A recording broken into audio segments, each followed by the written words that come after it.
चांद से भी खूबसूरत है तवे की रोटियां, भूख से बच्चा मरेगा क्या करेगी चांदनी। नमस्कार, मैं जनप्रता श्रीओम गौतम और ये पंक्तियां हैं हुल्लड़ मुरादाबादी की, जो उसी इलाके से आते हैं जिस इलाके के एक तथाकथित किसान नेता का एक बयान सामने आया है, जिसमें स्पष्ट तौर पर दो स्थितियां दिख रही हैं। एक स्थिति तो ये है कि शायद महेंद्र सिंह टिकैत के ये जो बेटे हैं राकेश टिकैत, ये भूख से बिलबिला रहे हैं और भूख की वजह से अब इनके लिए आंदोलन चलाना मुश्किल हो रहा है। और दूसरी परिस्थिति ये है कि ये हिंदुओं के बीच में, देश की जो बहुसंख्यक समाज है उसके बीच में जातिवाद का जहर बो देना चाहते हैं। जी हाँ, एक वीडियो वायरल हो रहा है जो कि किसान धरने का है और इसमें राकेश टिकैत जिस तरीके की बातें कर रहे हैं, जिस तरीके से हिंदुओं के मंदिरों पर सवाल उठा रहे हैं, जिस तरीके से पंडितों पर सवाल उठा रहे हैं, जिस तरीके से पूजा करने वाले लोगों पर सवाल उठा रहे हैं और ये कह रहे हैं कि जैसे गुरुद्वारे वाले सिख जो प्रदर्शनकारी हैं उनको खाना खिला रहे हैं और साथ में दूसरे लोगों की भी मौज आ रही है, वहाँ पर जिस तरीके से खाना, चाय, दूध वगैरह सब कुछ बट रहा है, उसी तरीके से हिंदुओं के मंदिरों की भी ये जिम्मेदारी बनती है कि वो प्रदर्शनकारियों को आकर चाय पिलाएं, खाना खिलाएं, लड्डू खिलाएं और उनकी सेवा करें। सवाल ये उठता है कि राकेश टिकैत ऐसा कौन सा महान कार्य कर रहे हैं जिसके लिए मंदिरों के पुजारी आकर, या पंडित जिन्हें वो लोग कह रहे हैं, सीधे तौर पर पंडित जाति पर सवाल किया जा रहा है, वो इनकी सेवा करेंगे या इनके लिए लंगर लगाएंगे, इनको चाय पिलाएंगे। क्योंकि ये लोग जो प्रदर्शन कर रहे हैं, जो विरोध कर रहे हैं, वो किसी का भले के लिए नहीं है बल्कि लोगों को परेशान करने के लिए है। अगर इन्हें सरकार से कोई विवाद था तो इन्हें सीधे तौर पर सरकार से बात करनी चाहिए थी। इस तरीके से रोड ब्लॉक करके, लोगों को परेशानी में डालकर, लोगों की आवाजाही को बंद करके, लोगों की सप्लाई को बंद करके, ये दबाव डालकर जो ब्लैकमेलिंग की राजनीति खेल रहे हैं, उस राजनीति के लिए कोई क्यों लंगर लगाएगा, कोई क्यों चाय पिलाएगा, कोई क्यों इनकी आकर सेवा करेगा, इसका ये एक भी कारण नहीं बता पाएंगे। दूसरा सवाल ये है कि जब ये राकेश टिकैत और उनके साथ जितने ताली बजाने वाले लोग थे, जब ये अपने खेतों में मोटा माल कमाते हैं, उपज उठाते हैं और उसको बेचते हैं, ज़्यादातर ये गन्ना करने वाले किसान हैं और इनको जो मंडी का मामला है उससे कोई लेना देना नहीं है, एमएसपी से लेना देना है, जबकि एमएसपी का ये फ़ायदा उठा लेते हैं। क्योंकि पश्चिमी उत्तर प्रदेश के ज़्यादातर किसान या तो गन्ना करता है या हल्दी, आलू जैसी फसलें करता है, उसको नकदी फसलें कहा जाता है। और ये जब उनकी फसलें होती हैं तो ये कितने लोगों को मुफ्त में गुड़ बांटते हैं, मुफ्त में चीनी बांटते हैं या फिर मुफ्त में गन्ना बांटते हैं। आप इनकी पड़ताल करेंगे तो आपको एक भी उदाहरण नहीं मिलेगा, जबकि दूसरे उदाहरण मिल जाएंगे कि इन लोगों के ऊपर जो यहाँ नेतागिरी कर रहे हैं, इनके ऊपर जो गन्ना किसानों का बकाया होता है चीनी मिलों के ऊपर, पहले जब सपा की सरकार हुआ करती थी, बसपा की सरकार हुआ करती थी, तो ये लोग बकाया दिलाने के नाम पर कमीशनबाजी भी किया करते थे। और इस बात के आरोप पूर्व प्रधानमंत्री चौधरी चरण सिंह के बेटे अजीत सिंह के ऊपर भी लग चुके हैं। तो ऐसी स्थिति पैदा करने वाले लोग आज किस तरीके से समाज में वैमनस्य पैदा करने की कोशिश कर रहे हैं, समाज पर सवाल उठा रहे हैं, उन महिला पुरुषों के ऊपर जो श्रद्धालु हैं, जो मथुरा जाते हैं, जो हरिद्वार जाते हैं या दूसरे तीर्थ स्थान पर जाते हैं, उन पर सवाल उठा रहे हैं। और ये सीधे तौर पर ये भी कह रहे हैं कि इन लोगों की भी लिस्ट बनानी पड़ेगी, इनसे भी हिसाब लेना पड़ेगा। ये किस तरीके का आंदोलन है, ये किस तरीके का बयान है। हो सकता है इसके बाद में जब ज़्यादा विवाद होगा तो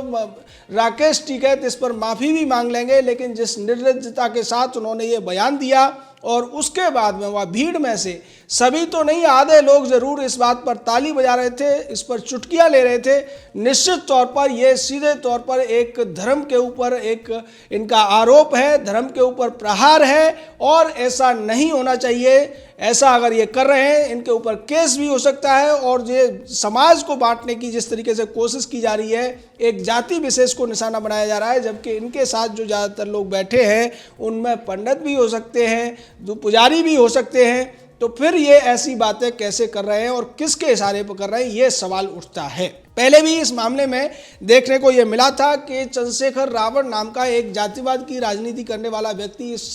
पूरे के पूरे धरने प्रदर्शन को समर्थन देने के लिए पहुंचा था। खासकर राकेश टिकैत के पास वो पहुंचा था और उससे भी स्पष्ट हो गया था कि यहाँ जातिवाद का जहर भी खुलेगा। पहले इसमें मजहब का जहर घोलने की कोशिश की जा रही थी, धर्म का जहर घोलने की कोशिश की जा रही थी और ये कहने की कोशिश की जा रही थी कि जो सिख भाई हैं वो इसलिए यहाँ पर आए हैं क्योंकि दूसरा जो समाज है उसकी फायदा हो रहा है, उनका नुकसान हो रहा है। बाद में इसको सीए वाले जो मजहबी लोग थे वो भी समर्थन करके इसको बांटने की कोशिश करने लगे और यहाँ मजहबी रंग देने की कोशिश की जाने लगी। ये कहा जाने लगा कि यहाँ पर देखिए सिख और मजहबी लोग आकर प्रदर्शन कर रहे हैं, इसलिए इसको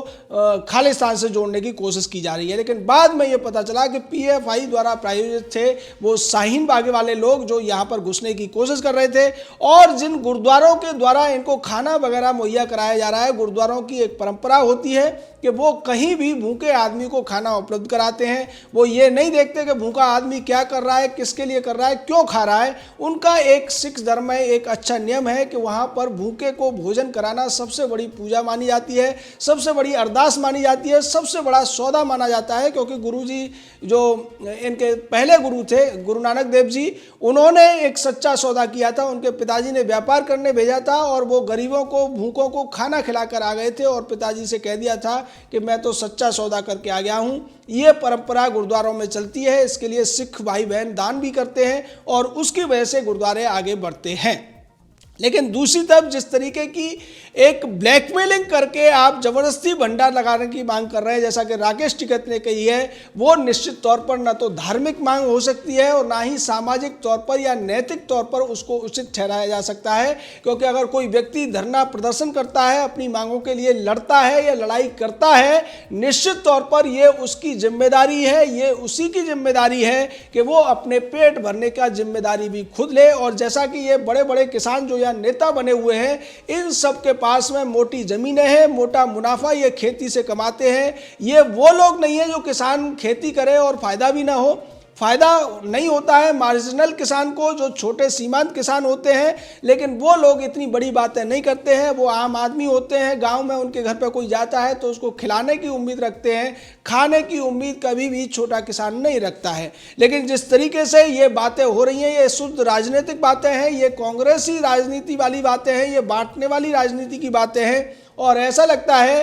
कि राकेश टिकैत जो चाह रहे थे कि केंद्र सरकार उनको विशेष सहूलियतें दे दे या कोई पद का वायदा कर दे, शायद वो नहीं मिला है। इसीलिए वो खींच निकालने के लिए अब मंदिरों को निशाना बना रहे हैं, अब पंडित पुजारियों को निशाना बना रहे हैं और हिंदू धर्म को जातियों में बांटने की कोशिश कर रहे हैं। और सीधे तौर पर जो लोग उन्हें भंडारा नहीं खिला रहे, जो लोग उन्हें चाय नहीं पिला रहे, उन लोगों के खिलाफ एक लड़ाई लड़ने की बात करते हुए नजर आ रहे हैं, जो बेहद निंदनीय है, बेहद शर्मनाक है।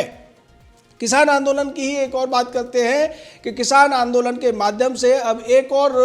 लोगों का ग्रुप चल पड़ा है जो एक प्रतिष्ठान विशेष को निशाना बना रहा है। जी हाँ, इस पूरे के पूरे किसान आंदोलन में जिस तरीके से अदानी अंबानी का नाम उछला और उसके बाद पंजाब में एक मुहिम शुरू की गई है, वहाँ पर जितने भी जियो के टॉवर्स हैं या जियो मार्ट है, रिलायंस के स्टोर्स हैं, अब उनको ये किसानों का समर्थन करने वाले प्रदर्शनकारी, जिन्हें आप गुंडे ही कह सकते हैं, क्योंकि जिस तरीके से तोड़फोड़ की जा रही है, जिस तरीके से रिलायंस के स्टोर बंद कराने की मुहिम चल रही है, जिस तरीके से जो टावर चलते थे जियो के उनकी बिजली काटी जा रही है, उनको तोड़ने का बंद करने का प्रयास हो रहा है। जबकि ये लोग भूल गए कि जियो के ज़्यादातर टावर जो पंजाब में काम करते हैं उनका इस्तेमाल गरीब आदमी ही करता है। ज़्यादातर गरीब लोग जियो का फ़ोन इस्तेमाल करते हैं, जियो का नंबर इस्तेमाल करते हैं। अगर उसका टावर नहीं चलेगा, वो इमरजेंसी में किस